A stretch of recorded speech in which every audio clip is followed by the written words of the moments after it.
આજના આધ્યાત્મિક વર્ગમાં ઉપસ્થિત સર્વે સાધક ભાઈઓને નમસ્કાર. કાર્યક્રમની શરૂઆત પ્રાર્થનાથી કરીશું.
સામાન્ય રીતે આપણે નાના હોઈએ ત્યારે આપણને એવું લાગે કે આપણા ઘરમાં આપણા મમ્મી પપ્પાની સત્તા છે.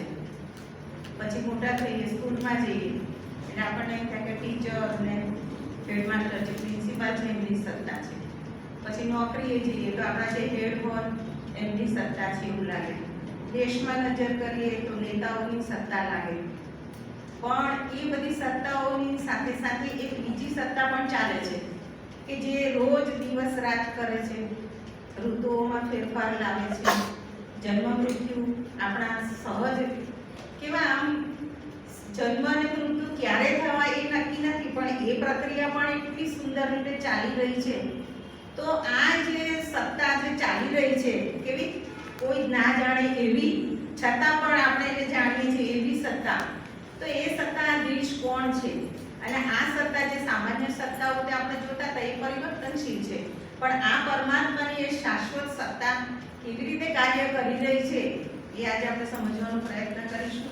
એના માટે હું પ્રવીણભાઈને વિનંતી કરું છું કે આપ આપણા સાધક ભાઈઓ અને બહેનોને આ અંતિમ સત્તા કોની ચાલી રહી છે અને કેવી રીતે ચાલી રહી છે એ વિશે આપ સમજ આપશો. પ્રવીણભાઈ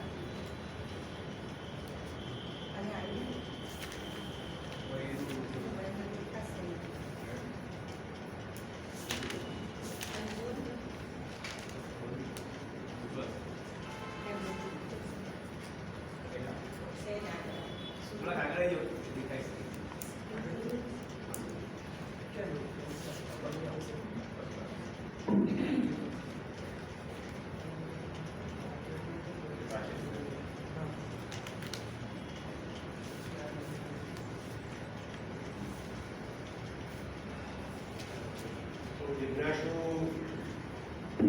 ભાઈ બહેનોને નમસ્કાર.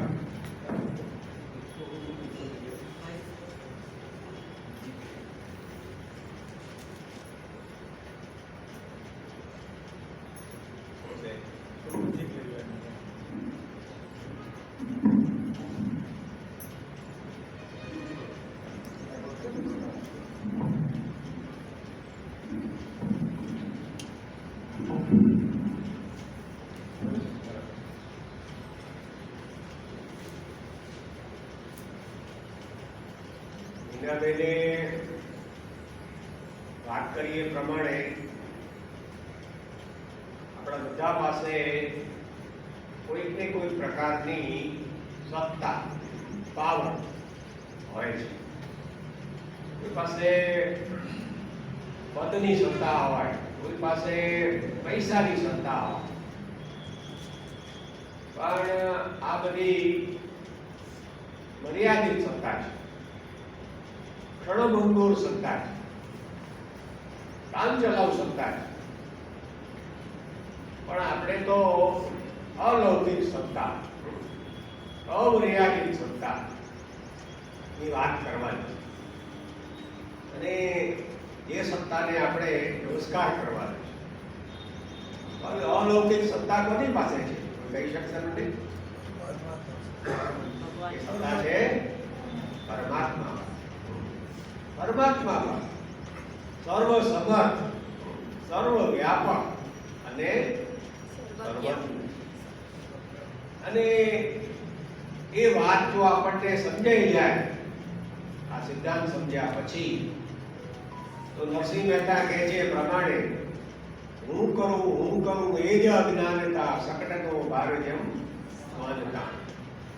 તો આપણી અંદર જે અહંકાર છે, ઈગો છે, એ આપોઆપ એનું નિરસન થઈ ગયા.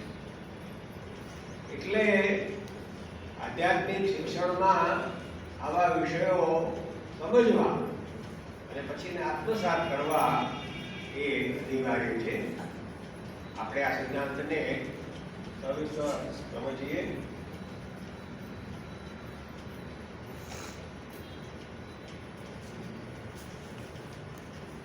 આજે આ વિષયમાં આટલા મુદ્દાઓની ચર્ચા સમય મર્યાદામાં આપણે કરવાના છીએ. પૂર્વ ભૂમિકા, પરિભાષા, ડેફિનેશન, આધ્યાત્મિક સિદ્ધાંતોનું વિહંગાવલોકન, જે 3 સિદ્ધાંતો અભ્યાસ આપણે કરી ગયા.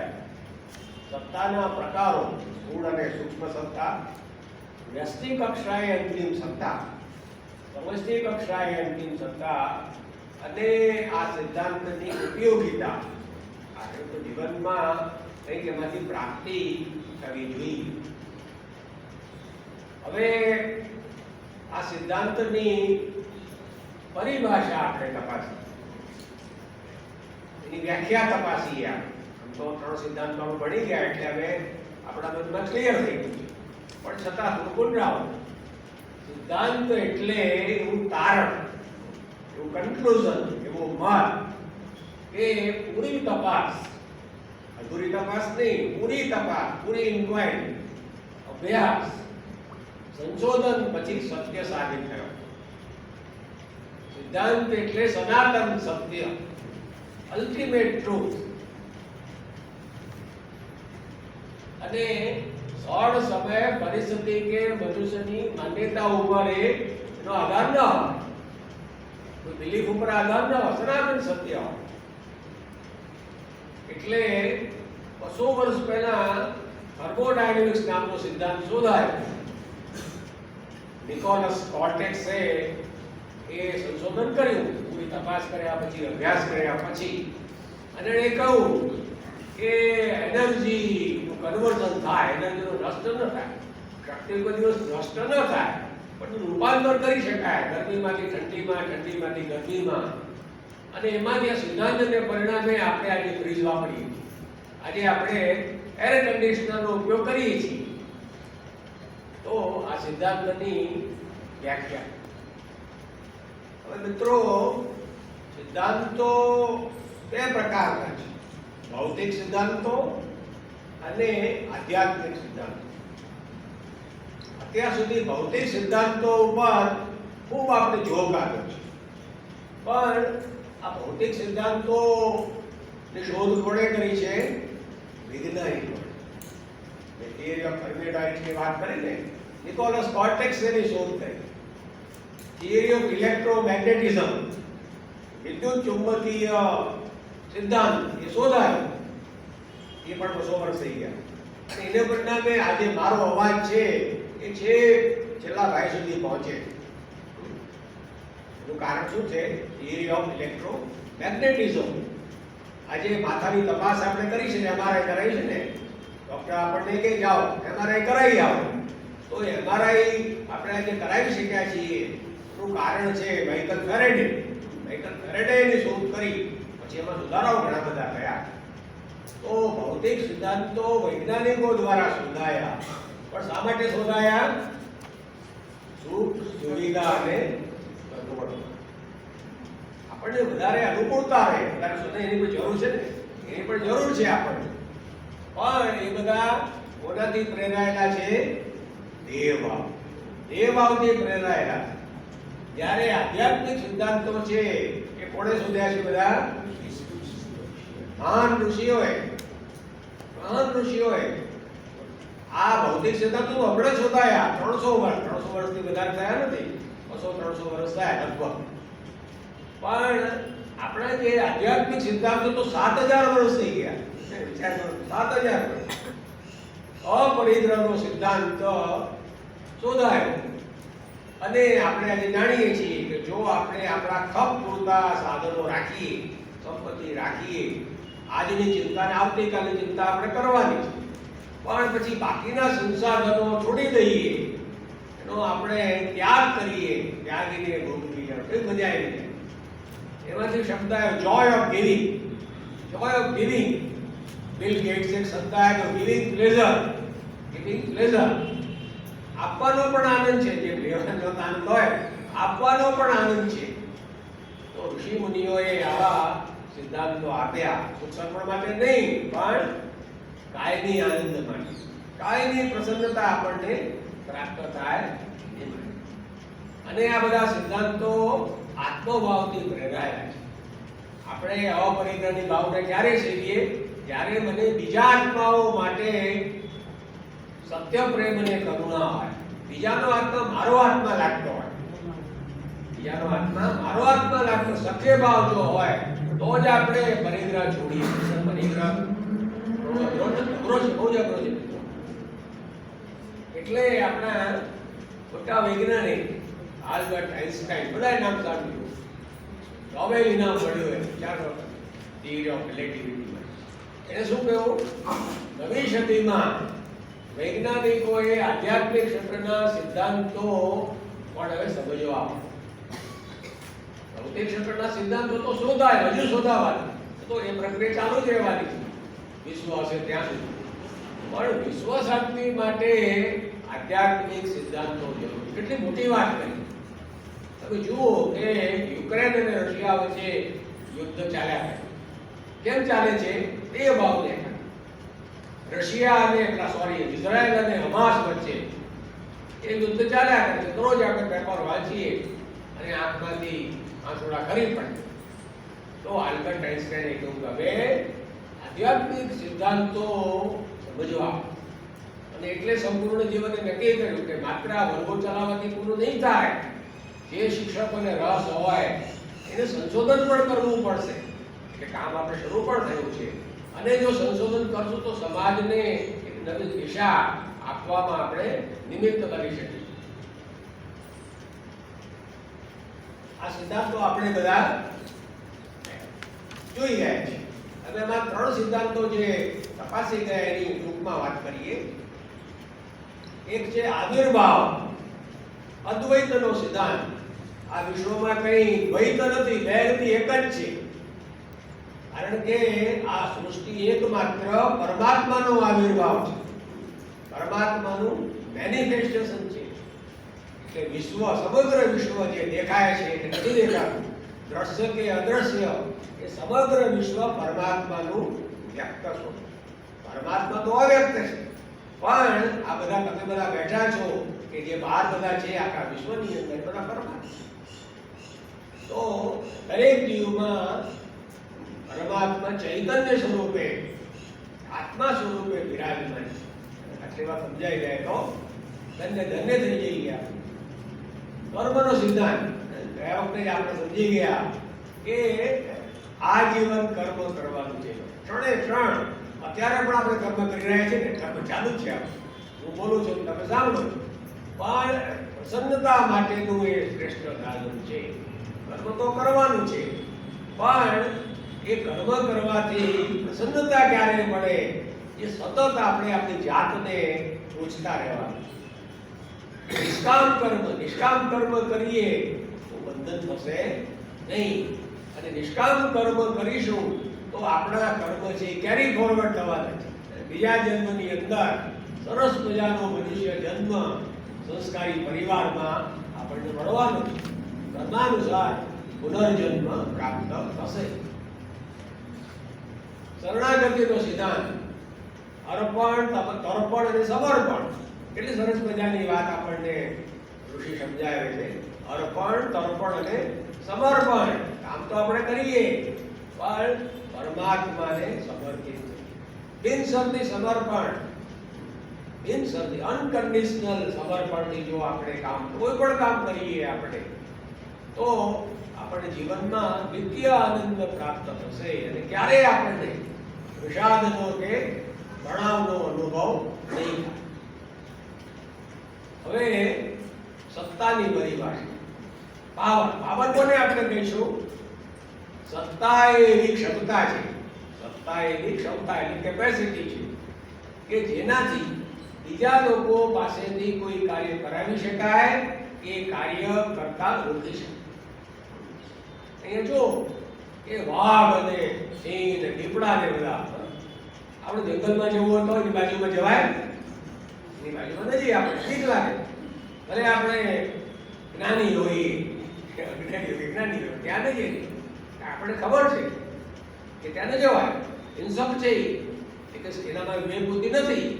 પણ પેલો સર્કસનો માલિક જો એને કોઈ રીતે પકડી લાવે અને પછી એને ટ્રેનિંગ આપે, પકડવાથી કઈ થાય નહીં, ટ્રેનિંગ આપે, તાલીમ આપે, તો આપોઆપ તેની પાસેથી કામ લે છે.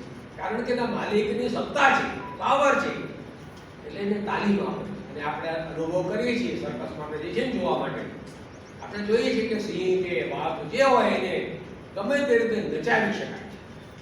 એને આપણે સત્તા કહીએ, વ્યક્તિગત સત્તા. સત્તાની વાત આપણે આગળ ચલાવી. આપણા પરિવારમાં કોની પાસે સત્તા છે? વડીલ પાસે, માતા પાસે, પિતા પાસે, દાદા પાસે, દાદી થોડી વધારે ઓછી હોય, કારણ કે એ બધા અનુભવી છે. વડીલ પાસે કેમ સત્તા છે? એ અનુભવી છે. એની પાસે વૈચારિક ભાથું છે.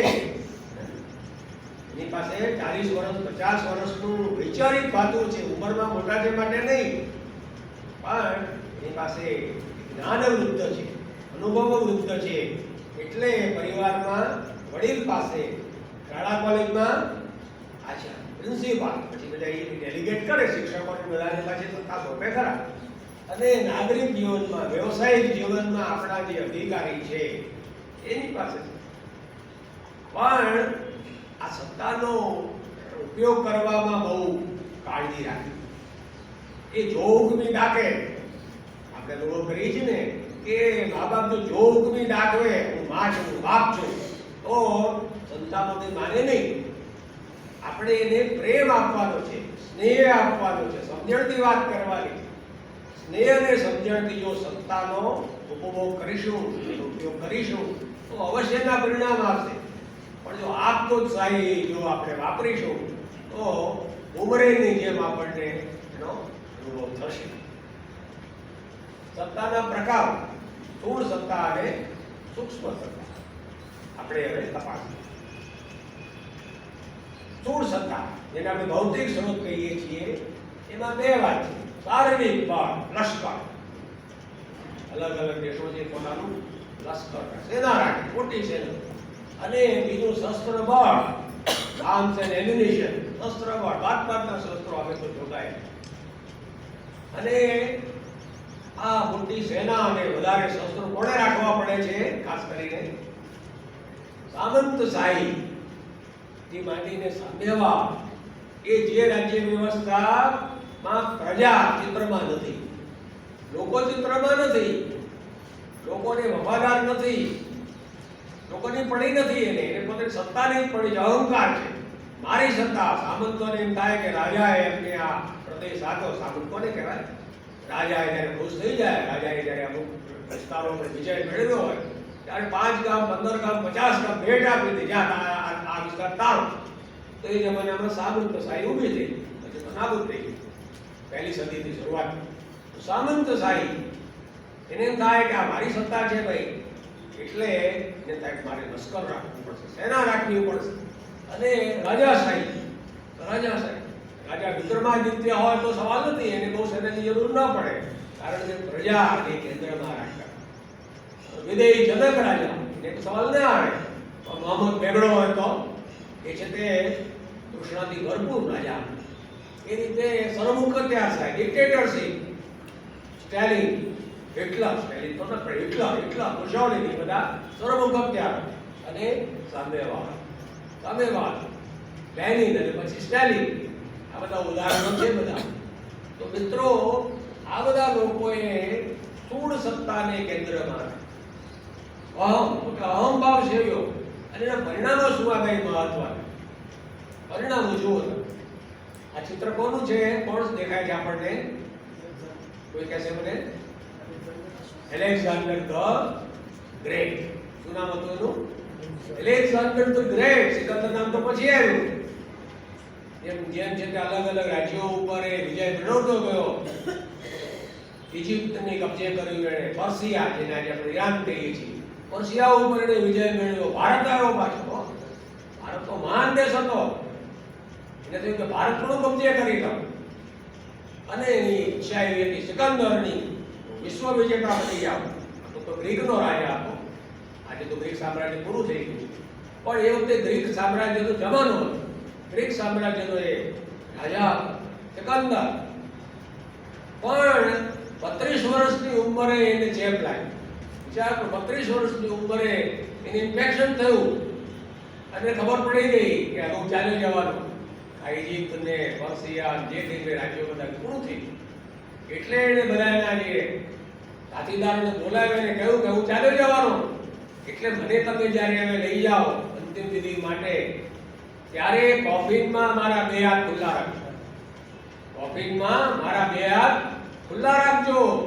અને કહેજો લોકોને કે સિકંદર ખાલી હાથે આવ્યો તો ને ખાલી હાથે વિચાર કરો. મહારાજા સિકંદર શું થયું? હિટલરને યહૂદીઓ માટે, સામ્યવાદીઓ માટે ભારે તિરસ્કાર. ઘણા કારણો છે. અને એને 60 લાખ યહૂદીઓને ગેસ ચેમ્બરમાં પૂરી દીધા. 60 લાખ માણસો મારી નાખ્યા. આજે ઇઝરાયલ છે એ આક્રમક કેમ છે એના ઘણા કારણો છે, આપણે ડિટેલમાં નહીં જઈએ. પણ 60 લાખ માણસોને એને ગેસ ચેમ્બરમાં પૂરીને મારી નાખ્યા. પણ અંત શું આવ્યો? 56 વર્ષની ઉંમરે એને ખબર પડી ગઈ સેકન્ડ વોર, બીજા વિશ્વયુદ્ધમાં, કે હવે જર્મની હારી જવાનું. એટલે એક દિવસ એના પત્નીને બોલાવી અને રિવોલ્વર લીધી હાથમાં અને લમણામાં મારી આત્મહત્યા કરી. હિટલરને આત્મહત્યા કરવી પડી 56 વર્ષની ઉંમરે. તો મિત્રો, જે માણસોને સ્થૂળ સત્તા ઉપર ભરોસો છે, અહંકાર છે, એનો અંજામ કેવો આવે છે એ પરમાત્મા તો આપણને કહે છે. હવે સત્તાનું વિકેન્દ્રીકરણ. દરેક વ્યક્તિ સત્તા તો છે એની પાસે, સ્થૂળ સત્તા છે, પણ એ સત્તાનું ડેલિગેશન કરે છે અને પછી કંટ્રોલ પણ કરે છે. કલેક્ટર છે, આખા જિલ્લાનો રેવન્યુ અધિકારી છે, પણ એ કલેક્ટર તે બધું કરી શકે નહીં. કલેક્ટર તો એક જ છે, આખા જિલ્લાનો કલેક્ટર તો એક જ હતો. પણ એ એડિશનલ કલેક્ટર એને કેટલાક કામો સોંપે છે, કેટલાક કામો છે ડેપ્યુટી કલેક્ટરને સોંપે છે, કેટલાક વળી તાલુકામાં મામલતદાર હોય એને સોંપે છે, અને કેટલાક જે મજૂરોના કામો હોય બધા સ્થાનિક સ્તરના એ તલાટીને કે મંત્રીને સોંપે છે. એટલે કામ સરસ રીતે ચાલી શકે. કોઈ પણ વ્યવસ્થા જો આપણે સારી રીતે ગોઠવવી હોય તો એ સત્તાનું વિકેન્દ્રીકરણ કરવું પડે, સત્તાને ડેલિગેટ કરવી પડે, વિશ્વાસ રાખી અને પછી મોનિટરિંગ પણ કર્યા કરવું પડે. જો પણ આ બધી સત્તા કેવી છે? કલેક્ટર રિટાયર્ડ થાય એની સત્તા પૂરી થાય પછી બીજા માણસ આવે. એક ક્ષણિક છે અને કાયમી નથી. જે સત્તા આપે છે એ પાછી લઈ લે. હવે આપણો મૂળ વિષય સૂક્ષ્મ સત્તા. સૂક્ષ્મ સત્તા ક્યાંથી આવે છે? સૂક્ષ્મ સત્તા એ આત્મામાંથી આવે છે. તેની સ્થૂળ સત્તા એ દેહમાંથી આવે છે, દેહભાવથી પ્રેરાયેલી છે. પ્રારંભમાં જ આપણે જોયું સૂક્ષ્મ સત્તા એ આત્મભાવમાંથી આવે છે. શારીરિક કે શસ્ત્રબળની એવી કઈ જરૂર નથી. બીજાને કાર્ય કરવા રોકવા પ્રેરિત કરી શકાય છે. આત્મબળ, આત્મબળમાં અસીમ શક્તિ છે અને મનુષ્યના સામાજિક વિકાસ પછી એનું વધારે પ્રચલન થયું છે. કેવી રીતે કામ કરે છે એ આપણે શક્તિનો પ્રવાહ હંમેશા વધારે શક્તિથી ઓછી શક્તિ તરફ રહે તો સ્વાભાવિક. અને વધારે આત્મશક્તિ ધરાવતા મનુષ્ય ઓછી આત્મશક્તિ ધરાવતા મનુષ્યો પર પ્રભાવ પાડે. શક્તિ તો બધામાં સરખી છે, આત્માની શક્તિમાં કંઈ ભેદભાવ નથી, પણ એનો ઉપયોગ વધારે ઓછો કરી. વિનોબાજી, મોટું ઉદાહરણ વિનોબાજી. વિનોબાજી તો આપણા જેવા જ હતા. આપણા કરતા વધારે વજન હતું એવું કંઈ નથી. આપણા જેવી કર્મેન્દ્રિયો જ્ઞાનેન્દ્રિયો હતી. એનો આત્મા પાવરફુલ હતો. એટલે એણે કહ્યું, આપણે આઝાદી મળી 47માં, 51માં પંચવર્ષીય યોજના લડાતી હતી ત્યારે જવાહરલાલજી બોલાવ્યા કે તમે આવો અમને સલાહ આપવા માટે. હું આવીશ, પણ ચાલતો આવીશ. હું છે તે વડોદરાથી દિલ્હી ચાલતો આવીશ. પગે આવીશ. પગે શા માટે આવીશ? લોકોને ભણવું પડે. મારે સૂચનો કરવા પહેલા લોકોને પૂછવું પડે. લોકશક્તિ જગાડવી છે મારે. કરતા આંધ્રપ્રદેશના એક ગામમાં ગયા, કોચમપલ્લી ગામમાં ગયા અને લોકોને ગામમાં સભા કરે, રાત્રે સભા કરે. પછી બોલો કઈ સવાલ છે? મારે દિલ્હી જવું છે, પ્રાઇમ મિનિસ્ટરની વાત કરવી. લોકો કે અમને જમીન નથી, જમીન આપો. જમીન અમને મળે, અમારી પાસે બીજું કઈ આવકનું સાધન નથી, જમીન જોઈએ. વિનોબાજીને વિચાર્યો કે વિનોબાજીના આત્માએ જવાબ આપ્યો, જમીન સરકાર તો આપતી હશે, આપશે, પણ હું તમને પૂછું છું કે આ ગામમાં તો જમીનદારો છે બધા. ખોટું કામ. આ ગામમાં ઘણા બધા જમીનદારો છે, તો એક જમીનદાર ઊભો થાય અને એમ કે હું જમીન આપીશ. તમારે જો 5 ભાઈઓ તો છઠ્ઠો ભાઈ છે, આ છઠ્ઠા ભાઈને જમીન આપો. વિચાર કરો. વિનોબાજીએ અપીલ કરી લોકોને, આત્મા જગાડ્યો. અને રામચંદ્ર રેડ્ડી નામનો યુવાન ઉભો છે. નામ પણ કેવું સર, રામચંદ્ર. રામ જાગ્યો. રામચંદ્ર રેડ્ડી ઉભો તો 100 એકર જમીન આપું છું. વિચારો, 100 એકર એ જમાના 1951-52 100 એકર જમીન આપી દીધી. અને પછી 5 ખેડૂતો હતા, હરિજન ખેડૂતો, એને 20 એકર નથી. અને પછી તો વિનોબાજી જાગી ગયા અને ખબર પડી આત્માની શ્રદ્ધા કેટલી છે એ વિનોબાજીને પ્રતીતિ થઈ ગઈ. અને પછી તો એ ચળવળ મૂવમેન્ટ ચાલી આખા વિશ્વની અંદર, જેની નોંધ લેવાય. અને થોડી ઘણી નહીં, 12 લાખ એકર જમીન પડી આત્માની શ્રદ્ધાને. 12 લાખ એકર જમીન. આજે બધા ખેડૂતો ખેતી કરે. આત્મા તો એક જ છે. આપણે આવિર્ભાવના સિદ્ધાંતમાં જોયું કે આત્મા તો એક જ છે, પણ આત્મશક્તિ છે, આત્માની શક્તિનો ઉપયોગ છે એ વધારે કે ઓછો. એનો જવાબ આપણને ભગવાન આપે છે. ગીતાજીમાં ભગવાન આપે છે. ગીતાજીમાં અનેક પ્રશ્નોના જવાબ આપણને મળવાના છે. આપણા ટર્મિનોલોજી પૂરી આપણી ગીતાજીનો પ્રારંભ. તમારા પર જેટલા સવાલો હશે ને બધાના જવાબો આપણને આ વૈશ્વિક ગ્રંથ આપશે. શું કહે છે ભગવાન? ઉપદ્રષ્ટા અનુમંતા છે ભરતા ભોગતા મહેશ્વર પરમાત્મા ઇતિ ચ અભિયુક્તો દેહસ્મિન પુરુષ. તો અહીંયા વાત થઈ કરી છે મનુષ્યની ઉત્ક્રાંતિ. આ જે શ્લોક છે ને એમાં મનુષ્યની ઉત્ક્રાંતિ મનુષ્ય લોઅર લેવલમાં છે, એનાથી હાયર લેવલમાં આપણે જવું છે. બરાબર? આપણે લોઅર લેવલમાં છીએ અત્યારે, પણ આપણો ઉદ્દેશ શું છે? હાયર સ્ટેજમાં જવું, મહેશ્વર બનવાનું છે, શ્રેષ્ઠ મનુષ્ય. મનુષ્ય તો છીએ જ આપણે, પણ ઉવાસનીકર કહે છે આપણે મનુષ્ય પણ નથી. આપણે માનવમાંથી માનવ બની તોય ગણું. એટલે ગીતાજી કહે છે માનવમાંથી માનવ નહીં, મહેશ્વર બનવાની આપણી સંકલ્પ પણ હોવું જોઈએ. અને એને માટે શું કરવું પડે? આપણી પાસે જ્ઞાન, કર્મ અને ભક્તિ 3 પાંખો આપી છે ભગવાને. પાંખો આપી છે, જ્ઞાન, કર્મ અને ભક્તિની પાંખો વડે આપણે ઉડવાનું. ઉપદ્રષ્ટા આત્મા શું છે? ઉદ્રષ્ટા, સાક્ષી ભાવથી એ બધું જોયા કરે છે. કારણ કે હજુ આપણે જ્ઞાન નથી, સંપૂર્ણ જીવનમાં આવ્યા તો છીએ, પછી હજી ધીમે ધીમે આપણે અભ્યાસ કરી રહ્યા છીએ. ઉપદ્રષ્ટા, જીવનમાં સુખ આવ્યું, દુઃખ આવ્યું, બધું જોયા કરીએ. અને કોઈ ખોટું કામ થતું હોય તો આત્મા આપણને પડકારે છે. આત્મા કે આ નહીં થયો, એટલે આત્માનું માનીએ ન માનીએ ચાલ્યા કરે. પહેલું સ્ટેજ છે ઉપદ્રષ્ટા. પછી અનુમંતા. હવે સંપૂર્ણ જીવનમાં આવ્યા આપણે, 4 મહિના થઈ ગયા, વાંચવા માંડ્યા, શિક્ષકોના કાર્યક્રમમાં પણ જોડાયા. 16 શિક્ષકો આપણે તૈયાર થઈ રહ્યા છે અત્યારે. દર ગુરુવારે 4 થી 5 મળીએ છીએ ઓનલાઈન. તો મિત્રો, આપણને ખબર પડી ગઈ કે દેવભાવમાંથી નીકળીને આત્મભાવ તરફ જવાનું છે, પ્રભુ કાર્ય કરવાનું છે, ભૂખ્યાને ભોજન આપવાનું છે. ભાઈ, આપણે તો જમીએ, પણ અઠવાડિયામાં એક વખત આપણે ભૂખ્યાને પણ જમાડીએ. ઝૂંપડપટ્ટીમાં જઈને બાળકોને ભણાવીએ તો આપણને અનુબંધતા, આત્મા રાજી થાય ને. આત્મા રાજીને પીઠતા હોય, વાહ, સરસ, ધન્યવાદ આપે આપણને. પ્રભુ કાર્યમાં સંમતિ, પ્રભુ કાર્ય છે ને, પ્રભુ કાર્યમાં સંમતિ આપે. અને પછી ભરતા આપણે આગળ વધ્યા. પહેલા તો આપણને ક્યારેક ક્યારેક જમાડતા હતા, હવે થાય કે એમ નહીં હો, હવે મારી આવકમાંથી 5% ભાગ, 10% ભાગ સમાજને હું આપીશ.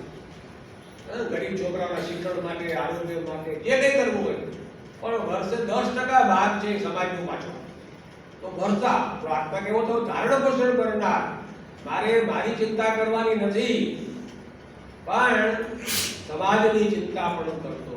એ ભરતા, આત્મા એ ભરતા બની ગયો છે હવે. અને સૂર્યનો પ્રકાશ આપણા ઘરની અંદર પ્રવેશે અને આપણા જીવનની અંદર અજવાળા પાથરવાનું શરૂ થયું. અને પછી આગળ ભોગતા, ઉપદ્રષ્ટામાંથી અનુમંતા, ભરતા અને ભોગતા. ભોગવનાર એટલે જલસા કરનાર નહીં, પણ સાક્ષી ભાવથી ભોગવનાર.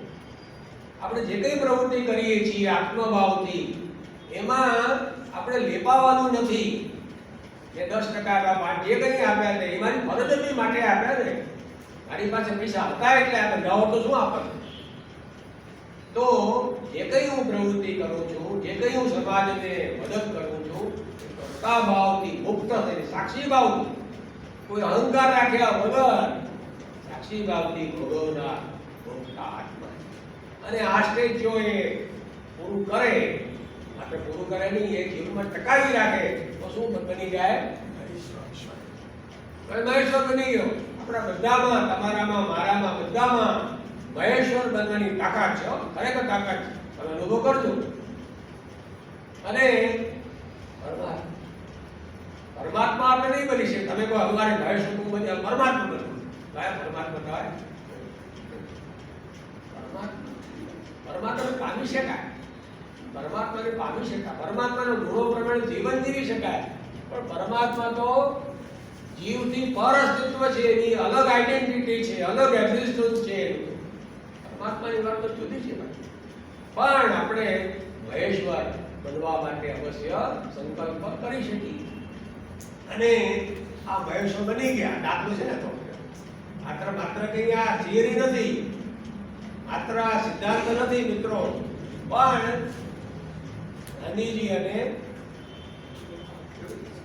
ગાંધીજી વિચાર કરો. ગાંધીજીનું જીવન ચરિત્ર વાંચો, સત્યના પ્રયોગ, એની આત્મકથા છે. સત્યના જ્ઞાન કેવું આપ્યું? મારી આત્મકથા નથી લખ્યું. મારી આત્મકથા અહંકાર નથી.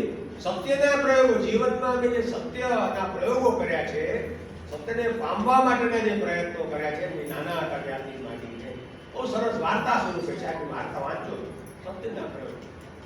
તો ગાંધીજી 1946-47માં સૌથી જીવનનો જે મહત્વનો કાળ છે 46-47 આઝાદી જે મળવાની હતી 15મી ઓગસ્ટની વાર હતી એના પહેલા 1.5 વર્ષ પહેલા આખા ભારતમાં રમખાણો ફાટી નીકળે, કોમી રમખાણ. નોઆખલીમાં, કલકત્તામાં, બિહારમાં, પંજાબમાં ભયંકર, સામાન્ય નહીં, ભયંકર રમખાણો ફાટી નીકળ્યા. અને ગાંધીજીને તો સમાચાર પણ મોડા આપ્યા. એ વખતે કઈ મોબાઈલ નહોતા, સમાચાર પણ મોડા આપ્યા. પણ જ્યારે એને સમાચાર મળ્યા કે નોઆખલીની તો કતલેઆમ થઈ રહેલી છે બેની કોમની, તરત પહોંચી ગયા. નોઆખલી પહોંચી ગયા, કલકત્તા પહોંચી ગયા. ચપ્પલ પહેર્યા વગર, બૂટ તો પહેરતા જ નહોતા, ચપ્પલ પહેર્યા વગર એકલા ગયા, ઉઘાડા પગે ગયા કે આ મારા ભાઈઓને, મારા બહેનોને, ભાઈઓ બહેનો મારે મળવું છે. અને દરરોજ ચાલે સવારે 4 વાગે ઉઠી જાય, યાત્રા શરૂ થઈ જાય રાતના 10 સુધી. બીજા કોઈ નહીં સાથે, મનુબેન હતા એના પત્રીજી, મનુબેન ગાંધી હતા, મહાત્મા હતા. 1.5 વર્ષ સુધી એને પ્રયત્નો કર્યા.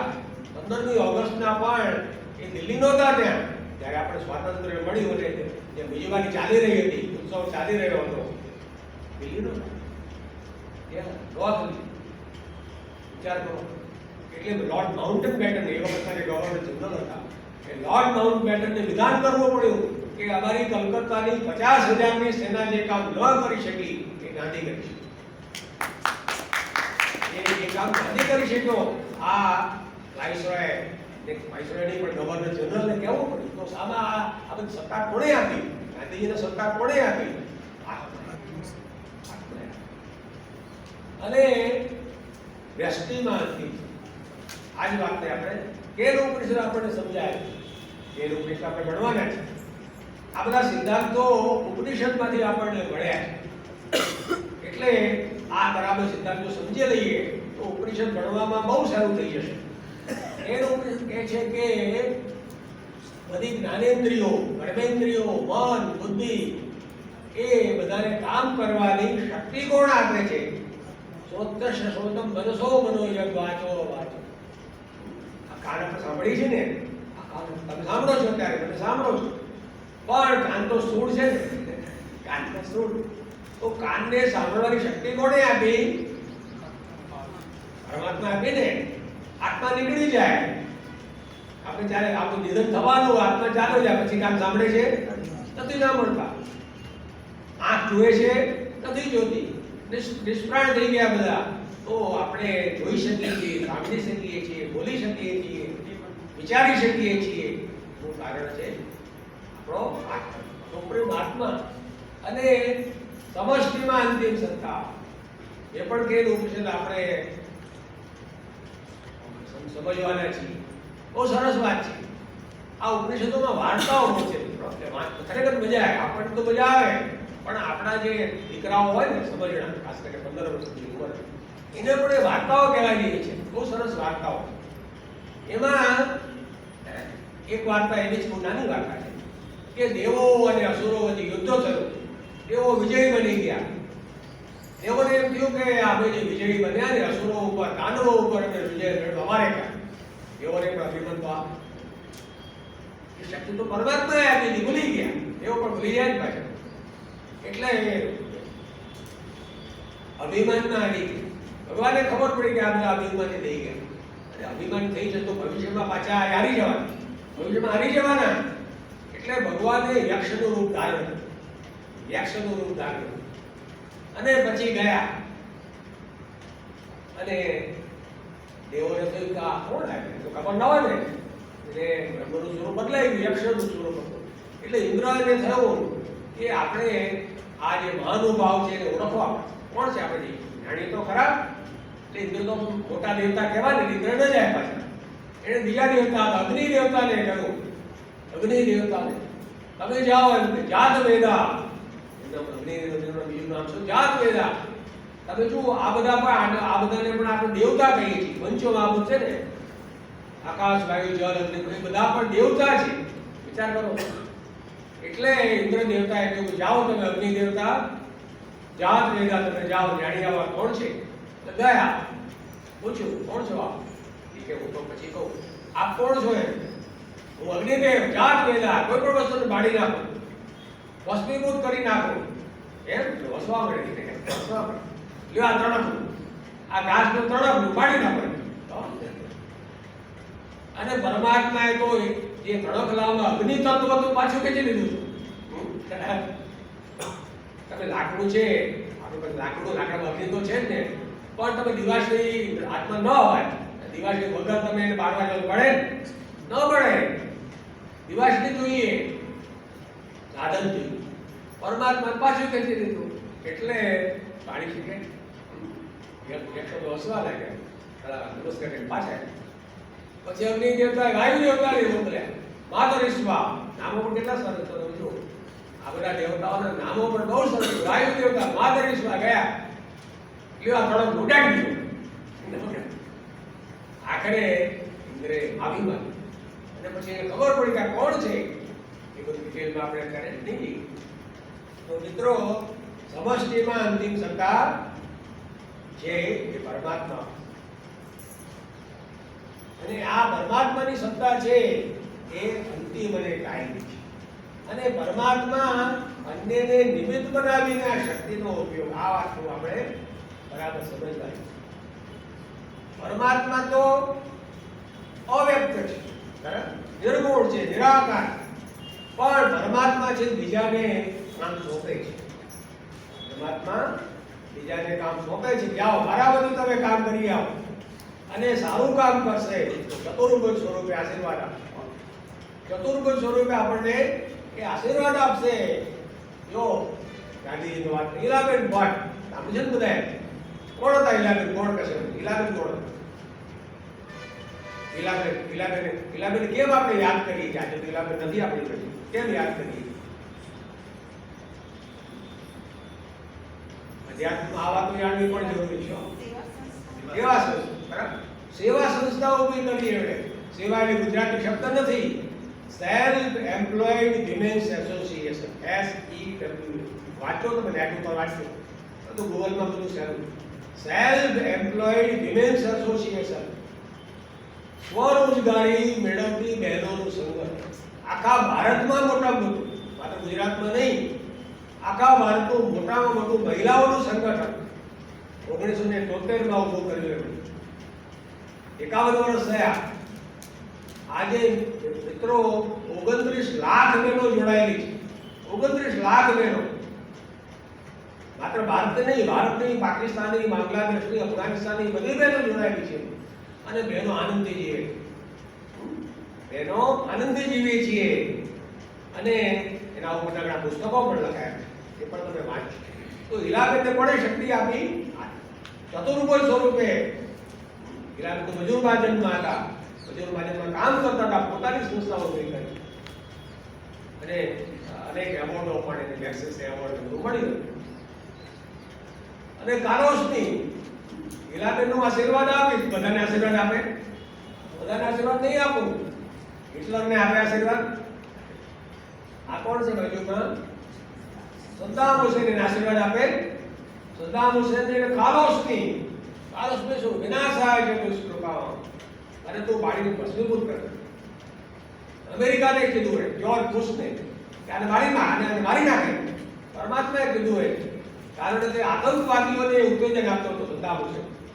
આતંકવાદીઓને શસ્ત્રો પૂરા પાડતો હતો.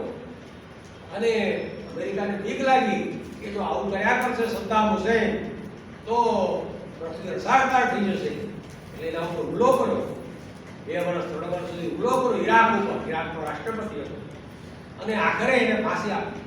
આખરે એને જાહેરમાં સદ્દામ હુસેનને ફાંસી આપી. તો મિત્રો, હિટલર હોય કે સ્ટેલિન હોય કે સદ્દામ હુસેન હોય, એનો પરાજય તો થાય છે. અને ગીતાકાર આપણને સમજાવે છે, યદા યદા હિ ધર્મસ્ય ગ્લાનિર્ભવતિ ભારતો અભ્યુત્થાનમ અધર્મસ્ય તદાત્માનં પ્રજાપતિ. હું બેઠો છું, ભગવાન આપણને આશ્વાસન આપે છે, નિરાશ થવાની જરૂર નથી. કળિયુગ ભલે ચાલે છે, કળિયુગ છે ને, કળિયુગ ભલે ચાલે, પણ એ કળિયુગને પણ અમે અંભાવીશું. જ્ઞાન મેળવીને, નિષ્કામ કર્મ કરીને, નવધા ભક્તિ કરીને. એટલે જ્યારે વિશ્વમાં ધર્મ ક્ષીણ થઈ જાય, અધર્મનો નાશ કરવા માટે હું આવું. માર્ટિન લ્યુથર કિંગને કહ્યું એણે કે હજી અમેરિકાની અંદર કાળા અને ગોરા લોકોનો જે ભેદભાવ છે 1955 ની વાત છે મિત્રો. મહાન લોકશાહી આપણે ગુણગાન ગાઈએ. ઇતિહાસ તપાસો ને તો ઇતિહાસ તપાસો. એના કરતા આપણે આગળ હતા, ભારત આગળ હતું ઘણી બાબતો. ત્યારે 1955 માર્ટિન લ્યુથર કિંગને પરમાત્માએ શક્તિ આપી. એણે કહ્યું કે આજે અન્યાય થાય છે કાળા લોકો સામે. કાળા લોકોને બસમાં બેસવો તો જુદા બેસવા, ભલે એ મોટો એન્જિનિયર હોય, ડોક્ટર હોય, પણ એ અશ્વેત છે. અશ્વેત ન બેસાય. સ્કૂલમાં પણ અલગ, સ્કૂલમાં બાળકો જુદા બેસવા. વિચારો તો ઘણી વાત છે. આંદોલન કર્યું માર્ટિન લ્યુથર કિંગ. વોશિંગ્ટન કૂચ કરી. પ્રેરણા મળે આપી ગાંધીજી. ગાંધીજીના ગુરુ હતા અને પરિણામે બધા કાળા કાયદાઓ નાબૂદ કરવા. આવું તો ઘણા ઉદાહરણો તમે જુઓ. અને અંતિમ સત્તાના સિદ્ધાંતની ઉપયોગિતા છેલ્લે આપણે કહીએ. અસીમ આત્મશક્તિ મેળવીને પરમાત્માનું કામ કરે. અસીમ આત્મ અનુબેન આપણે જાણીએ ગુની સેવા આશ્રમ બાજુમાં છે. જેનું ન ગયા ખાસ જોઈશે. મારી બધાને વિનંતી છે. બાજુમાં છે વિક્રમભાઈ છે, આપણા ડોક્ટર વિક્રમભાઈ પટેલ. એ અનુબેનનું કામ આગળ ચલાવે. મોટી કેન્સર હોસ્પિટલ, સારામાં સારી કેન્સર હોસ્પિટલ. ભારતની 10 કેન્સર હોસ્પિટલોમાંની એક છે.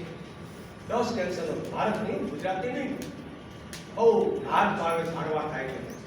અને મધર ટેરેસા આપણે ઓળખી છે ને, એ ભારતમાં જ્યારે આવ્યા 18 વર્ષે દીક્ષા લીધી. રોમન કેથોલિક સાધ્વી હતા. એ વખતે મધર નામ નહોતું, ટેરેસા. આલ્બેનિયાના હતા, આલ્બેનિયાથી ભારત આવ્યા અને પછી એટલું બધું કામ કર્યું. કલકત્તાની અંદર મિશનરીઝ ઓફ ચેરિટી સંસ્થાઓ બી કરી. ઝૂંપડપટ્ટીના બાળકો માટે, અનાથ બાળકો માટે, વંચિત બાળકો માટે, દરિદ્ર બાળકો માટે લોકો શું નામ આપ્યું? મધર. મધર કોણ? માં. એ બધાની માં બની. લાખો બાળકોની માં બની ગયા. એટલે એને નોબેલ ઇનામ મળ્યું. નોબેલ મળતું નથી. નોબેલ ઇનામ. અને આપણા આનંદ કોને માટે જાણીતા છે? આનંદ કુમાર કોણ કહે છે?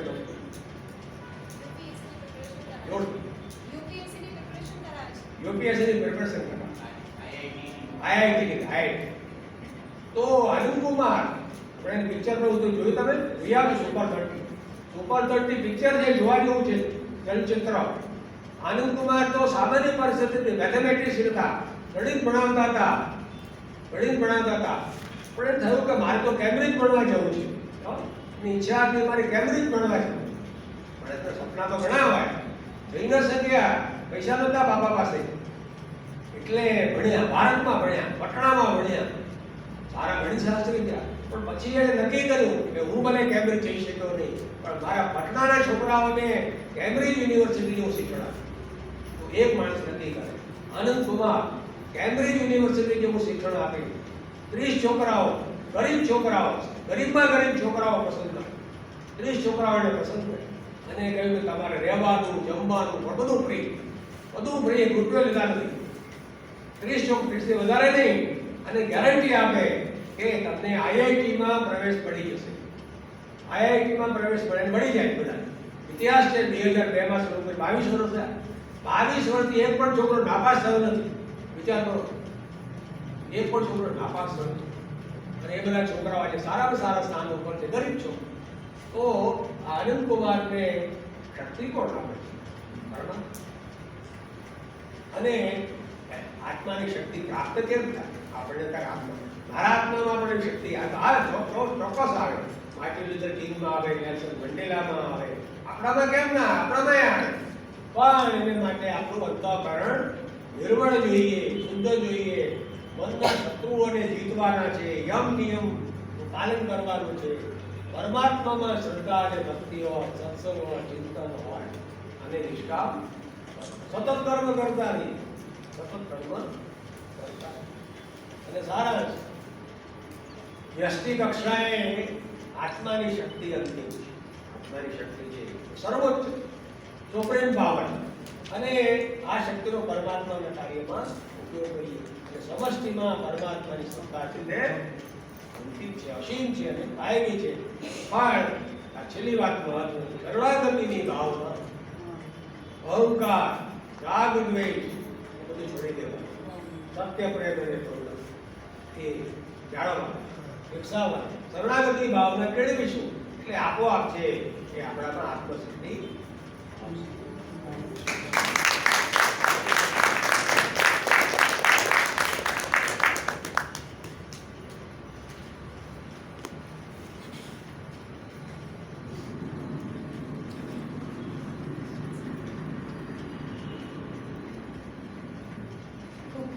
ખૂબ સરસ રીતે આપણને જે સત્તાનો સિદ્ધાંત પ્રવીણભાઈએ સમજાવ્યો છે. અને ખરેખર તો મને એવું થયું કે આજે જેમ ફુગ્ગામાંથી હવા નીકળી જાય ને એમ આપણી હવાઈ નીકળી ગઈ. આપણને ઘણી વખત એવું થાય કે આ ઘર ચાલે છે ને એ મારા લીધે ચાલે છે. આ પ્રસંગ ફલાણાભાઈનો આટલો સરસ થયો ને એમાં જો મેં કામ ના કર્યું હોત તો તેમનો લગ્નનો પ્રસંગ આટલો સરસ ના કર્યો. કોઈ પણ સેવાકીય પ્રવૃત્તિ હોય ત્યાં આગળ આપણને એવું થાય કે હું છું ને તો આ બધું ચાલે છે. પણ આજે પ્રવીણભાઈ આપણને સમજાવી દીધું કે આપણી સત્તા ક્યાં ચાલે છે. અને આપણે સૂક્ષ્મ રીતે થોડું પણ વિચારીએ ને તો આપણું ક્યાંય કશું ચાલતું નથી. આપણે વિચાર કરીએ કે જન્મની બાબતમાં આપણને એવું થાય કે કોઈ સારા અંબાણીના ઘર જેવું જો મને ઘર મળી જાય તો કેવું સારું. પણ આપણો જન્મ પણ આપણે નક્કી નથી કરી શકતા. સાથે સાથે વિદ્યાભ્યાસ આપણને ભણવું બહુ હોય પણ આપણા નસીબમાં જેટલું લખેલું હોય એટલું જ આપણે ભણી શકીએ છીએ.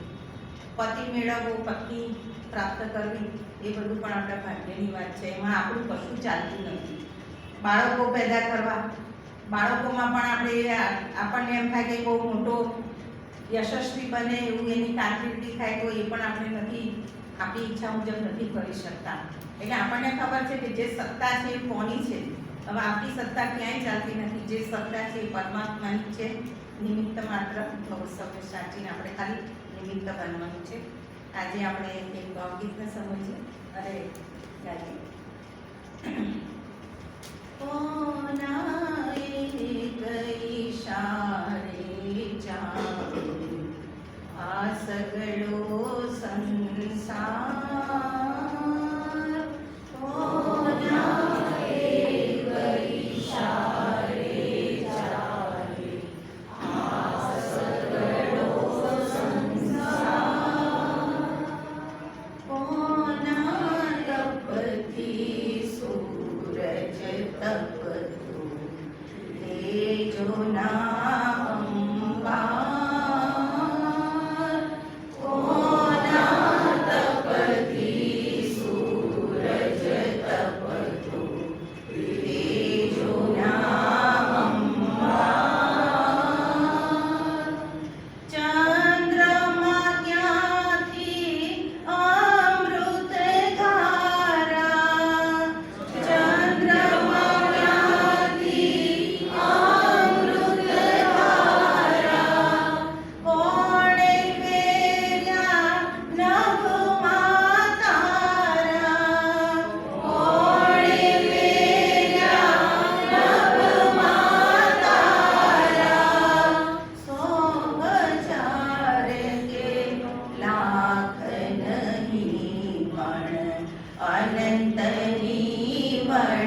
આ ભૌતિકમાં.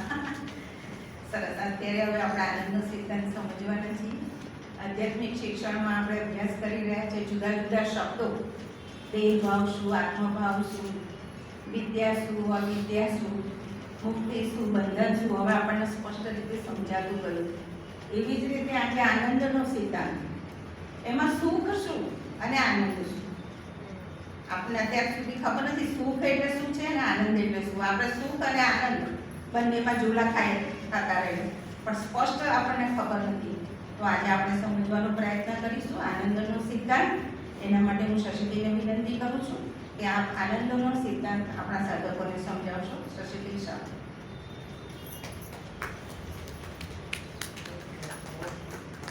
નમસ્કાર. આજે આપણે ક્લાઇમેક્સ પર જવાના છીએ.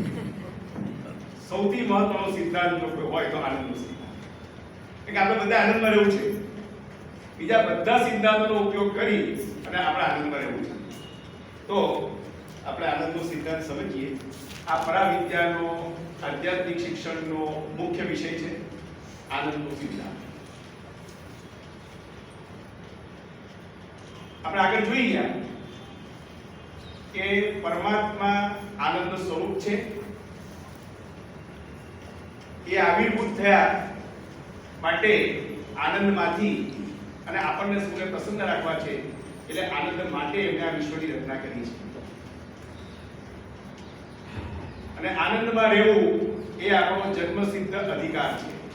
એક આપણું સ્વરૂપ છે. આપણા સ્વરૂપમાં રહેતા આપણે કોણ મૂકી શકે?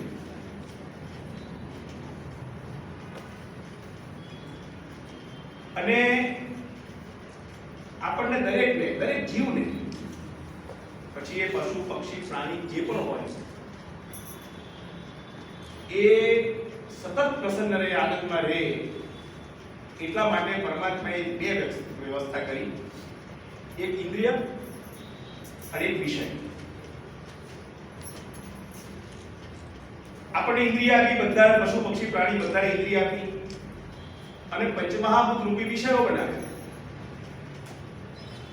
એટલે આપણી દરેક ઇન્દ્રિય આપણને પ્રસન્ન રાખવા માટે સતત પ્રવૃત્ત રહે છે.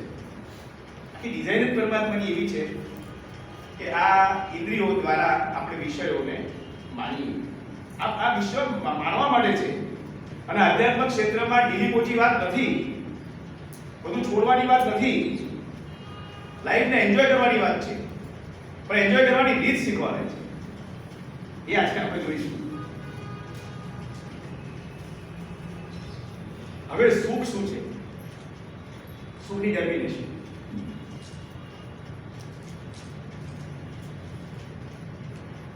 સુખ એટલે આપણી જે અંદર ઈચ્છાઓ છે એ ઈચ્છાઓની પૂર્તિ થાય. એ ઈચ્છાઓની પૂર્તિ થાય એના લીધે મનમાં જે અનુભૂતિ થાય, એ ઈચ્છાઓની જ્યારે પૂર્તિ થાય ત્યારે મનમાં જે આપણે માનો કોઈ સારી મિષ્ટાન જમવું છે તો મિષ્ટાન મળી જાય અને જે અનુભૂતિ થાય જમીએ. આપણે કાર જોઈએ છે, કાર મળી જાય અને અનુભૂતિ થાય. બંગલો જોઈએ છે, બંગલો મળી જાય અને જે અનુભૂતિ થાય. પ્રતિષ્ઠા જોઈએ છે, આપણું બહુમાન થાય અને જે અંદર આપણી અનુભૂતિ થાય એનું નામ સુખ. અને આ જે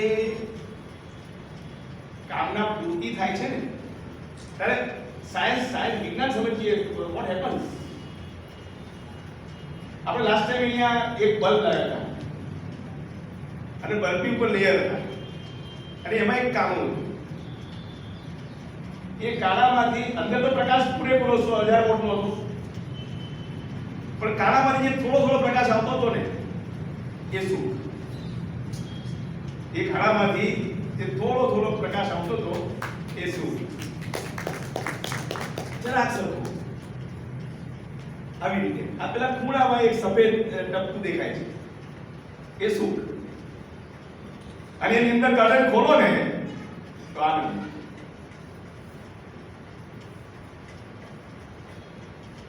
હવે આ સુખના જે સાધનો છે એ સતત બદલાય છે અને એમની સુખ આપવાની જે ક્ષમતા છે એ પણ બદલાય છે અને એનું અનુભૂતિનું સ્તર છે એ પણ બદલાય છે. સતત પરિવર્તનશીલ વાતો છે. સુખ કાયમી નથી. એ વસ્તુજન્ય છે, વ્યક્તિજન્ય છે અને પરિસ્થિતિજન્ય છે. કોઈ વસ્તુ મળે તો આપણને સુખ લાગે, કોઈ વ્યક્તિ મળે તો આપણને સુખ લાગે, અને જો ડાયવોર્સ થાય તો એ જ વ્યક્તિ પાછી સુખ ન આપી શકે.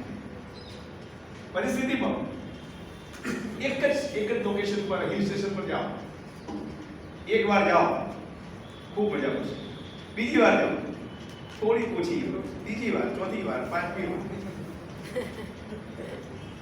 એની જે એ લોકેશનની જે સુખ આપવાની ક્ષમતા છે, લોકેશન તો એ જ છે, એ જ વનરાજી છે, એ જ હોટલ છે, એ જ દુકાનો છે, એ જ વાતાવરણ છે. આ સુખ કાયમ ટકે છે? એનો ગ્રાફ નીચે ઉતરતો જાય છે. પહેલું ગુલાબજાંબુ ખૂબ સારું સુખ આપે, બીજું, ત્રીજું, ચોથું, પાંચમું, અને જો પછી ફોર્સફુલી ખવડાવવામાં આવે ને તો એ જ ગુલાબજાંબુ દુઃખ આપે. તો સુખ ગુલાબજાંબુમાં છે કે આપણી અંદર છે? આ સુખ શેમાં છે?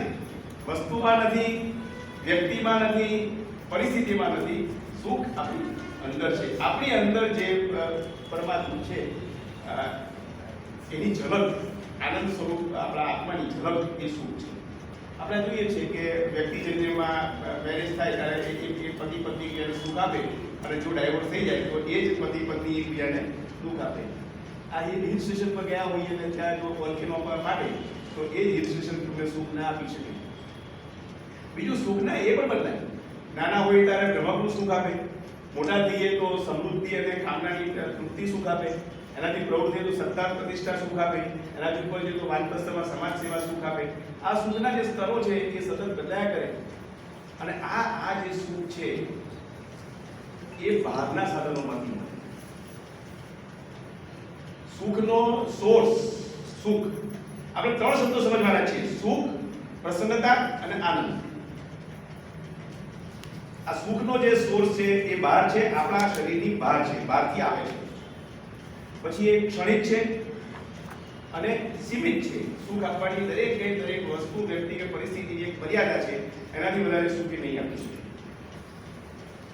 અને સામાન્ય માણસો સમૃદ્ધિ, સત્તા અને પ્રતિષ્ઠામાં સુખ માંગતા હોય છે. આપણે બધાના મનમાં એવું છે કે જો મને સમૃદ્ધિ મળી જાય, અને જેવી સમૃદ્ધિનું લેવલ પૂરું થાય ને એટલે તરત એનું ડિમાન્ડ, એની અંદરની જે ડિમાન્ડ છે એ પ્રતિષ્ઠા તરફ છે, અને જેવું પ્રતિષ્ઠાનું લેવલ ઉચકાય એટલે સત્તા તરફ જાય. આ ઇટ હેપન્સ એવરીવેર. એટલે સામાન્ય માણસો, એમને સામાન્ય માણસો પૂછું, સમાજમાં ભલે એમની જે લેવલ હોય, પણ એ સામાન્ય માણસો સમૃદ્ધિ, સત્તા અને પ્રતિષ્ઠા સુખ આપતા સાધન છે એવું માને છે. સાચું કોઈ છેલ્લે નથી કરશું, પણ અત્યારે સમાજમાં મોટા ભાગના લોકો એવું માને છે કે સમૃદ્ધિ, સત્તા અને પ્રતિષ્ઠા મળી જાય એટલે આપણે સુખી. અને સમૃદ્ધિ કેવી પાછી? અખૂટ. સમૃદ્ધિથી કોઈનું પેટ ભરાયું નથી. હા, એ આધ્યાત્મિક શિક્ષણનો મેળ પડે, બાકી નોર્મલી સમાજમાં અત્યારે જે પ્રલાદ છે સત્તા એને બધે જોઈએ. એકલા વડોદરા શહેરમાં નહીં, ખાલી ગુજરાતમાં નહીં, પણ આખા વિશ્વમાં એની સત્તા જોઈએ. પ્રતિષ્ઠા સત્તા જ્યાં જાય ત્યાં એની પ્રતિષ્ઠિત થવું જોઈએ, અને આ બધી અપેક્ષાઓ સંતોષાય તો શું મળે. હવે જુઓ, આ 10 જીડીપી હાઈએસ્ટ જીડીપી વાળા દેશો, એમનો હેપીનેસ ઇન્ડેક્સ જુઓ, 1 થી 10 માં એ લોકો નથી. 1 થી જે લોકોનો જીડીપી હાઈએસ્ટ છે એ એમનો હેપીનેસ ઇન્ડેક્સમાં એમનું 1 થી 10 માં નામ નથી. એટલે ઇવન દેશ લેવલે પણ સમૃદ્ધિ, પ્રસન્નતા આપી શકતી નથી. હવે વસ્તુ, વ્યક્તિ અને પરિસ્થિતિ વિના સુખ મળે? આપણે તો જોઈએ છીએ, એક માં છે, ગરીબ માં છે, કપડા વાસણ કરીને ઘર ચલાવે છે, રોજનું રોજ આવે છે, રોજનું નોકરી જાય છે, 4-5 રોટલા બનાવ્યા છે, અને બાળક છે તે ભૂખ્યા થઈને આવે છે, બધા લોકો ખાઈ જાય છે, એના બાળકો રોટલો રહેતો નથી. હવે વિચાર કરો કે એ માં પ્રસન્ન છે કે દુઃખી છે? આપણે બધાનો અનુભવ છે. હા, તો એ માને બાળકનું પેટ ભરાય છે અને માં પ્રસન્ન થાય. આ બધા મહાનુભાવો એમના શું હતું? નથી કોઈની પાસે સમૃદ્ધિ, નથી આ પ્રતિષ્ઠા હતી, પણ એ એમણે માગી નહોતી, સમાજ આપી. સત્તાની તમે કેમના જ નહોતી, છતાં બધા પ્રસન્ન જીવન જીવ્યા. સૌથી વધુ પ્રસન્ન જીવન જીવવા વાળા મોટા ભાગના સર્વે કરો સાહેબ, મોટા ભાગના પ્રસન્ન જીવન જીવવા વાળા પાસે સમૃદ્ધિ, સત્તા કે પ્રતિષ્ઠા નહોતી. એમની ખેવના નહોતી, એમની અપેક્ષાઓ નહોતી, એમની વાસનાઓ નહોતી. પછી સમાજમાં આપણે સમાજ આટલા મોટા જીવનના માણસો હોય. હવે આ સુખનું મૂળ ક્યાં છે? સુખનું મૂળ આનંદમાં છે. અને આ વસ્તુ, વ્યક્તિ કે પરિસ્થિતિમાં જો આનંદ તત્વ ન હોય, વસ્તુમાં, વ્યક્તિમાં, માનો વ્યક્તિમાં જે વ્યક્તિ સુખ આપે છે એનું ડેથ થાય તો એ ડેડ બોડી સુખ આપશે? આ પ્રશ્ન છે. આપણું પ્રિય પાત્ર છે, એનું મૃત્યુ થાય, શરીર તો એનું જ છે, આંખ, કાન, નાક બધું જ એઝ છે, સલામત છે, પણ એ સુખ આપી શકશે? તો એવું શું નીકળી ગયું? તો સુખનું મૂળ નીકળી ગયું. સુખનું જે મૂળ છે એ નીકળી ગયું અને એટલે જ ઋષિએ કહ્યું આ તૈત્રીય ઉપનિષદ.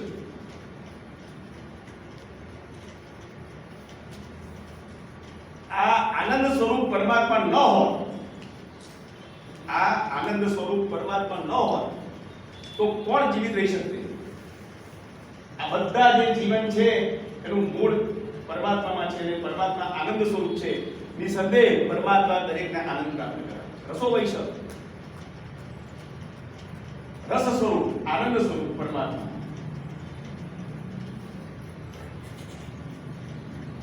હવે આપણે સુખને સમજી ગયા, સુખની મર્યાદાઓ સમજી ગયા, સુખનું મૂળ સમજી ગયા. તો આનંદ મોટી આનંદ શું છે?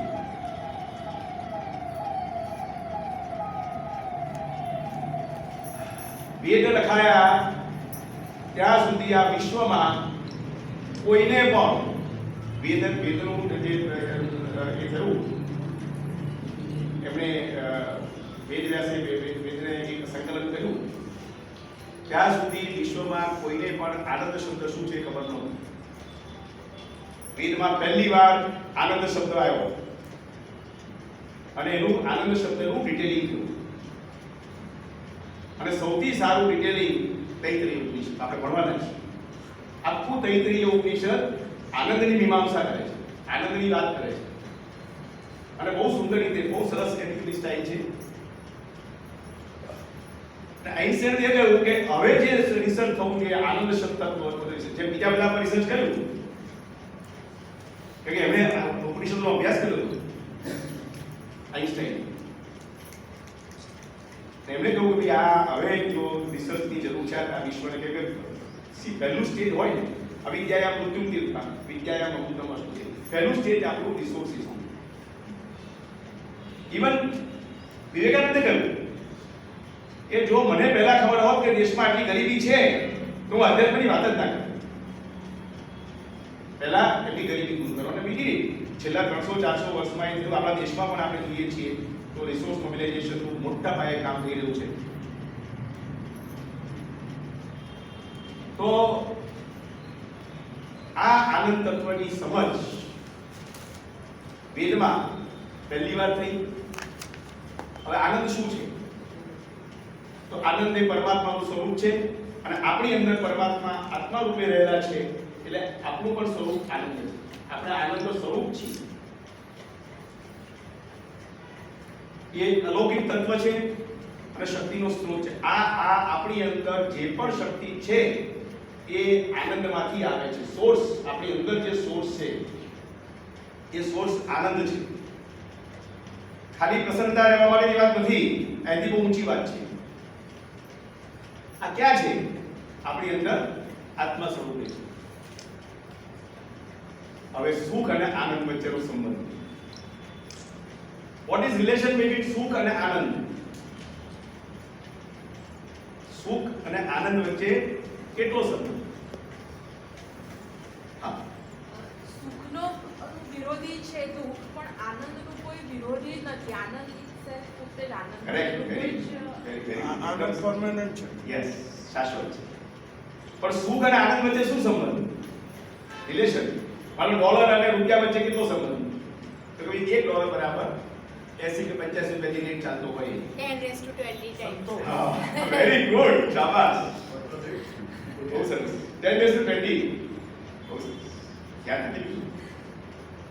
અભિનંદન. બહુ સરસ. આ સુખ એ નવા પૈસામાં છે અને આનંદ 1 લાખ કરોડ રૂપિયામાં છે. નવા પૈસા, એક નવો પૈસો અને 1 લાખ કરોડ રૂપિયા, બે વચ્ચે રિલેશન બાંધો તો શું થાય? વિચારીએ, આપણે કલ્પના કરીએ. અને આ બહુ સરસ રજૂઆત તૈત્રીય ઉપનિષદમાં આપણે ભણીશું વિગતવાર. અહીંયા ઋષિ આપણને સુખનું ઓપ્ટિમમ લેવલ, હાઈએસ્ટ લેવલ, સુખની પરાકાષ્ઠા. તો સુખ શેમાંથી મળે? તો અહીંયા કેવું કે વ્યક્તિ એ યુવાન છે, એ હેન્ડસમ હોય, દેખાવડો હોય, નિરોગી હોય, ખૂબ ભણેલો, બધા વેદ ભણેલો હોય, અપરા બંને વિદ્યામાં નિષ્ણાત હોય, અને એને પૃથ્વીનું નિષ્કંટક રાજ્ય હોય. આ ડેમોક્રેટિક નહીં, એમાં તો બધી બહુ તકલીફ છે, પણ નિષ્કંટક રાજ્ય. એને જે અનુભૂતિ થાય એ વ્યક્તિને જે સુંદર છે, નિરોગી છે, ભણેલો ગણેલો છે, અને જેની પાસે વિશ્વના બધા રિસોર્સિસ એના ડિસ્પોઝલ પર છે, એના કમાન્ડમાં છે, એને જે અનુભૂતિ થાય એને ઋષિએ એની એ આપી એક માનુષા. એમ કે 1 કિલો બોલો તમે, 1 કિલો. એને જે અનુભૂતિ, આપણે કિલોમાં સમજીએ, એને જે અનુભૂતિ થાય એ 1 કિલો. 1 કિલો અનુભૂતિ થઈ આપણને કેટલી થઈ ગઈ તો હિસાબ કરાવો. આપણને જો વિશ્વનું નિષ્કંટક રાજ્ય મળે એને 1 કિલો થાય તો આપણને કેટલી મળતી હશે અત્યારે પોઈન્ટમાં? બરાબર? આપણું ક્યાં લેવલ છે? આ એક ટ્રેક છે, આપણે 2 ટ્રેક સમજવાના છે. અને આ ઋષિ આપણને તૈત્રીય ઉપનિષદમાં બંને ટ્રેક સમજાવે છે. એક ટ્રેક છે કે બહારથી આવતા સાધનો દ્વારા હાઈએસ્ટ લેવલનું સુખ મેળવવું, સુખની પરાકાષ્ઠા. આ એક ટ્રેક. આપણે આ બધું મળે. અને બીજું, એક માનુષ આનંદ કરતા 100 ગણો આનંદ, 100 ટાઈમ્સ. એટલાનો તો એક જ મળે છે. કોને મળે? ગંધર્વને. હવે ગંધર્વ કોને સમજીએ? દેવ. ગંધર્વ પહેલા દેવ સમજીએ. દેવ એટલે પરમાત્માની વ્યવસ્થામાં દરેકે દરેક જીવને પ્રસન્ન રાખવા માટે જે પ્રવૃત્ત છે, અને 24 કલાક 365 દિવસ એ પરમાત્માનું કાર્ય કરે છે, એ દેવ. એની પાસે આ સિવાય બીજું કામ જ નથી. કામ, ક્રોધ, લોભ, મોહ બધાથી પર. આ દેવ બનવા માટે જે ટ્રેનિંગમાં હોય, ટ્રેનિંગ એ ગંધર્વ. હવે એને ક્યારે મળે? બે કન્ડિશન મૂકી, શ્રોત્રિય અને અકામ. શ્રોત્રિય એટલે જ્ઞાન મેળવે અને જ્ઞાનનો ઉપયોગ કરે એવો એક દેવ બનવા માટેનો ટ્રેનિંગ. અને અકામત, એની બધી કામનાઓ પૂર્ણ થઈ ગઈ છે. હવે કોઈ કામના એને હણી શકે એમ નથી. કોઈ કે જગાડી 1 લાખ રૂપિયા વીઘાની જમીન ખાલી 2000 માં મળે છે, ઓકે, જનરલી લઈ લો. Is not in. એને કોઈ કામના એને હણી શકે નહીં. બે લોટરી ટિકિટ લે તો પછી કાર, લેટેસ્ટ કાર મળે છે, ઓકે. અકામ. 2 શબ્દો વાપર્યા છે એમણે, આપ્તકામ અને અકામ. આપ્તકામ એટલે જેમની કામનાઓ પૂરી થઈ ગઈ છે. આ વિશ્વમાં દેખાતી કોઈ પણ વસ્તુ, વ્યક્તિ કે પરિસ્થિતિ એમને એટ્રેક્ટ કરી ના શકે, એ આપ્તકામ. સંતોષનું એટલું ઊંચું લેવલ છે કે કોઈ કામના એને પ્રભાવિત ન કરી શકે. અને અકામત એટલે ભવિષ્યમાં બીજા ગ્રહો ઉપર જે આવવાની વાતો છે કે ત્યાં આવું છે તેવું છે ને આપણે અમેરિકા નતો જોયો એક જમાનામાં. અમેરિકા જોયા પછી ખબર પડી કે કેટલો સમૃદ્ધ દેશ છે. એવું બીજા ગ્રહો પર આપણા કરતા વિશેષ કઈ વાતો હોય એ પણ તેને અસર ન કરી શકે એ લેવલની વાત. 100 ગણી 100. અને આવી રીતે ગંધર્વ, દેવ, ઇન્દ્ર, પ્રજાપતિ 100 દર પહેલે જે કહ્યું ને 10 એના પીડા ચડાવો તો 10 થાય બ્રહ્માંડ. હવે આને તો વધારે વિગતમાં સમજીશું પણ અત્યારે સમયની મર્યાદામાં સમજાવો કે આનંદના લેવલ ના આનંદ ના ઇન્ફિનિટી ને શું હોય કે ભાગો તમે કે શું કરો ગુણો. પણ અહીંયા ઋષિની દિશા આપે છે આપણને કે એમના કરતા 100 ગણો આનંદ કોને મળે કે જે આનંદ વહેંચે. આજે મને આનંદ મળી ગયો એ મારા પૂરતો સીમિત રાખવાનો નથી. મારે હું જેટલા વધારે વહેંચું એટલું બહુ લેવલ છે એટલો મારો 100 ગણો આનંદ વધતો જાય. પણ ક્યારે કે હું એ વધુમાં વધુ માણસોને અહીંયા આનંદમાં લઈ લઉં. અને ક્યારે લઈ જવાય બોલો બીજા માણસોને આ આનંદ સુધી લઈ જવા માટે શું કરવું પડે? ના હા આપણે જે કરી રહ્યા છીએ એ જ કરી રહ્યા છીએ કે આપણે તો પ્રસન્ન રહીએ પણ જે શિક્ષક બને છે એ બીજા કેટલા બધાને પ્રસન્ન રાખશે. એમનો આનંદ 100 ગણો વધશે. હવે આ જરા આપણે સમજીએ. એક જમાનામાં જ્યારે આઈસી એન્જિનની શોધ નથી થઈ ત્યારે ઘોડાગાડી, બળદગાડા અને ઊંટગાડી ચાલતી હતી.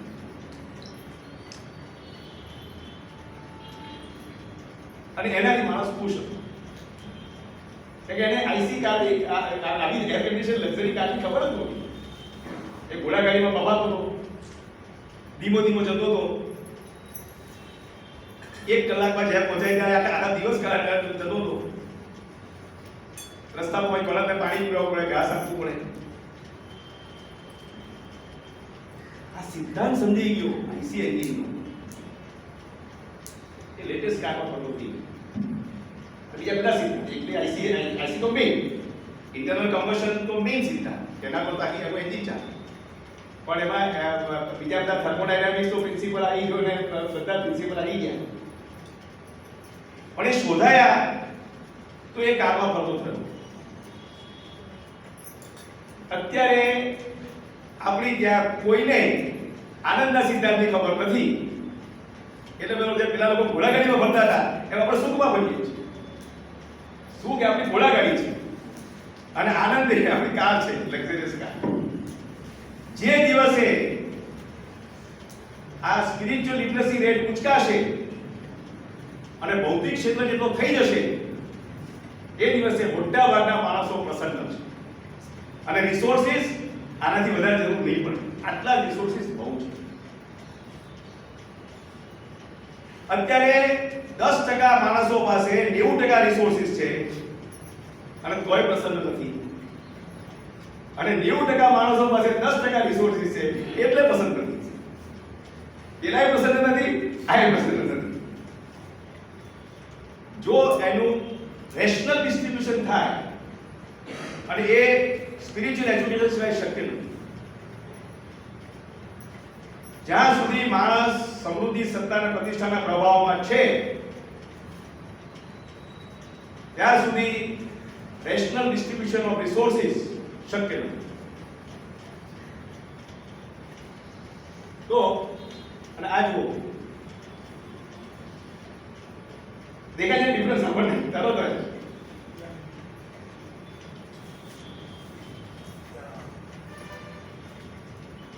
આધ્યાત્મિક શિક્ષણમાં આ આપણું મુખ્ય કાર્ય. આ સિદ્ધાંતો લઈ જવાના છે અને પહેલા આપણે અમારો અનુભવ છે 10 વર્ષનો કે સમૃદ્ધિ બાબતે તો કદાચ આપણે બધાને વિશ્વાસમાં લઈ શકીએ છીએ. સમૃદ્ધિ બાબતમાં આપણે આપણા શિક્ષકોને, આપણી ટીમ મેમ્બર્સને બધાને વિશ્વાસમાં લઈ શકાય છે. એ લોકો સમૃદ્ધિમાં નથી પડતા. અહીંયા વિશ્વાસ કરે, એક રૂપિયો આગો પાછો કર્યા વગર પોતાના પૈસે આવે છે, પોતાના પૈસે કામ કરે છે, ખાય છે, પીવે છે. બહુ સરસ. આ બાબતમાં મને 100% સિદ્ધિ મળી. હું કહું તો સંપૂર્ણ જીવનને 100% સિદ્ધિ મળી છે.